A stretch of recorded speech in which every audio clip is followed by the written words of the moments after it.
प्रतिनिधि सभा विघटन विरुद्धको रिटमा आजदेखि सरकारी पक्षको बहस हुँदै सरकारी पक्षलाई 15 घण्टा बहस गर्न समय तोकियो। काठमाडौँ उपत्यकामा जोरबिजोर प्रणालीमा सार्वजनिक यातायात खोल्ने तयारी थालियो। डीसीसीएमसीको बैठकले सार्वजनिक यातायात सञ्चालनका सन्दर्भमा जिल्ला स्थित स्वास्थ्य कार्यालयहरूको राय लिएर निर्णय गर्न सिफारिस गर्यो। आइतबार थप 1920 जनामा कोरोना भाइरस संक्रमित भेटिए। संक्रमणका कारण 34 जनाको मृत्यु। मनसुन सक्रिय भएसँगै प्रदेश 1 र गण्डकी प्रदेशमा भारी वर्षाको सम्भावना। हाल देशभर सामान्यदेखि पूर्ण बदली। मंगलबार र बुधबार पनि विभिन्न स्थानमा भारी वर्षा हुने।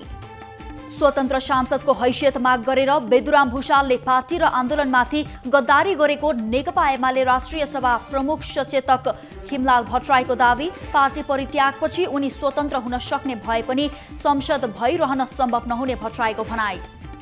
सिन्धुपाल्चोकका बाढी पीडितलाई सेनाको सहयोग। पीडितका लागि मेडिकल क्याम्प, खोज उद्धार तथा राहत वितरण कार्य सञ्चालन गरियो। महोत्तरीमा खाल्डोमा गाडिएको अवस्थामा शव फेला। जिल्लाको लोहारपट्टी नगरपालिका 7मा खाल्डोमा भेटिएको शव स्थानीय सुजिता ठाकुरको भएको अनुमान। प्रदेश नम्बर 2 मा चालू आर्थिक वर्षको 11 महिनामा करिब 30% मात्र पुँजीगत खर्च भयो। कोभिड-19 संक्रमणका कारण पूर्वाधार निर्माणका काम ठप्प हुँदा पर्याप्त खर्च हुन नसकेको प्रदेश लेखा नियन्त्रण कार्यालयले जनायो। भारतले सडक बनाएको दर्जनभन्दा बढी ठाउँमा पहिरो जाँदा ब्यास खङ्गाल बीचको सम्पर्क टुट्यो। अहिलेकै अवस्थामा बाटो खुलाउन सकिने अवस्था नभएको ब्यास गाउँपालिकाको भनाई। कोरोना संक्रमण रोकथाम तथा नियन्त्रणका लागि काठमाडौँ उपत्यकामा जारी निषेधाज्ञाको स्वरूप परिवर्तन गर्ने। लकडाउन अझै स्मार्ट बनाउने तयारी। सार्वजनिक सवारी सञ्चालन हुन सक्ने। कर्णाली कोरिडोरमा सुक्खा पहिरोले सडक अवरुद्ध। सुक्खा पहिरोले निरन्तर खस्दा यातायात साधन चल्न नसकेको सान्नी त्रिवेणी गाउँपालिकाका अध्यक्ष डम्बरबहादुर शाहीले बताए।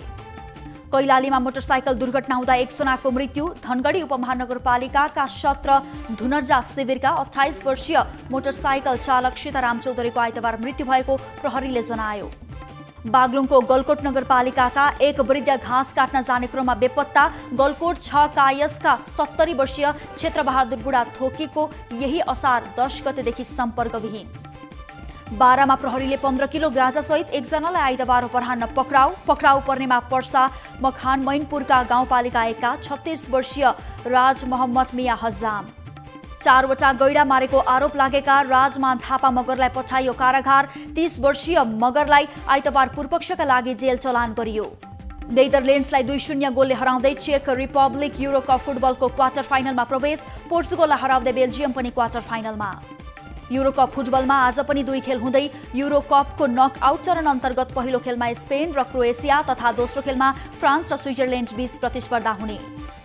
कोपा अमेरिका कप फुटबलमा आयोजक ब्राजिल र इक्वेडरसँग बराबरीमा रोकियो। सोमबार बिहान भएको खेलमा ब्राजिलले इक्वेडरसँग 1-1 गोलको बराबरी खेल्यो। पुस्तक प्रकाशन गृह र निजी विद्यालयको मिलेमत्तोमा विद्यालयहरूले जताभावी रूपमा पाठ्यपुस्तक छनौट र बिक्री गरेको पाइयो। 1 कक्षामै 10 पुस्तक। यमनका विद्रोही समूह र सरकारी सुरक्षा फौज बीच मरीब भिडन्तमा कम्तीमा 111 जना यमनीको मृत्यु। आक्रमक कारबाही सुरु गरेपछि भएका भिडन्तहरूमा दुवैतर्फबाट जनधनको क्षति भएको सरकारी स्रोतले जनायो। कोरोना भाइरस संक्रमण बढेसँगै अस्ट्रेलियाको सिडनीमा लकडाउनको घोषणा। डेल्टा भेरिएन्टबाट संक्रमित हुनेको संख्या 110 पुगेसँगै सिडनीमा 2 साताको लागि लकडाउन।